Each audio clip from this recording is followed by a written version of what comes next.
Cap sur la Mauritanie, 4 millions d'habitants dans un territoire de presque 2 fois la France. Le pays d'Afrique de l'Ouest compte sur ses richesses naturelles pour booster sa croissance. Elle se cache dans ses terres désertiques et dans l'océan Atlantique. Nous sommes ici au port minéralier de Nouadhibou, véritable poumon économique du pays. Entre 2004 et 2014, la Mauritanie a connu un boom économique grâce à ses mines. Minerais de fer, or et cuivre représentent 54% des exportations du pays avec 12 millions de tonnes vendues par an. Mais en 2014, la Mauritanie a dû faire face à une chute spectaculaire des cours des minerais.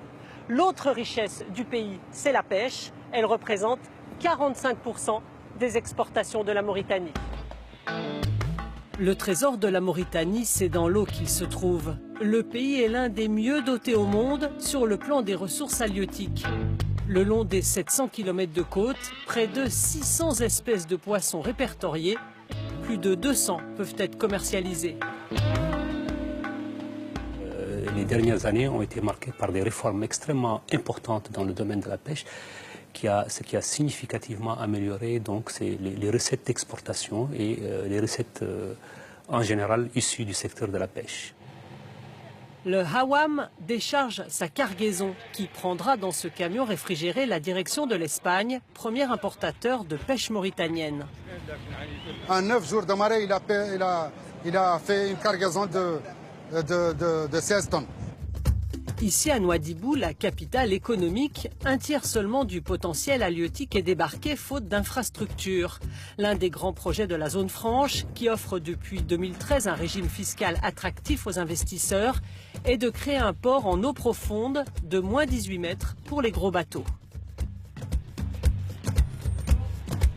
Il va être le plus important au niveau de la façade ouest de l'Afrique de l'Ouest.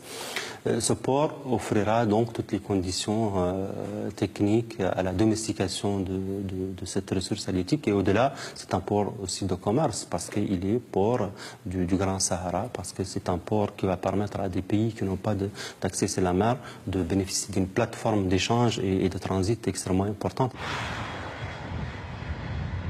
Après Nouadhibou, cap sur Nouakchott, la capitale du pays, pour découvrir l'autre visage de la Mauritanie qui a investi dans les énergies renouvelables, solaires et éoliennes.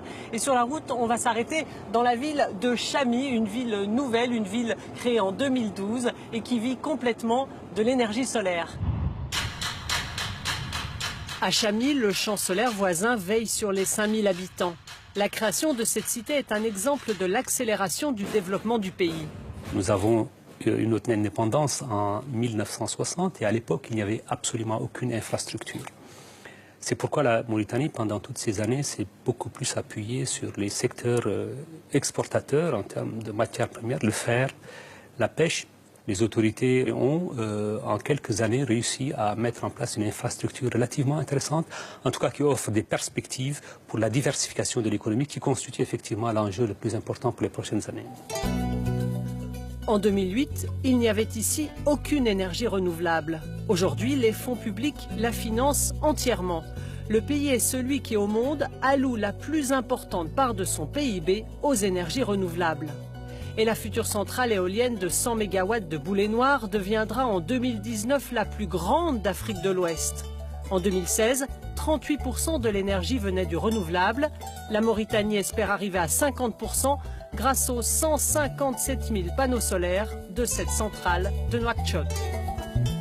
Les besoins du pays se situent aujourd'hui autour d'une puissance de 120 MW.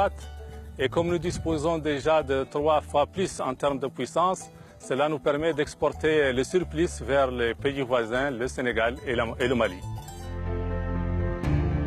Aux portes de Nouakchott, 15 éoliennes brassent fièrement le vent venu de l'océan. L'ancien pays nomade est encore en marche. Pour preuve, depuis 3 ans, la Mauritanie progresse dans le classement Doing Business de la Banque mondiale.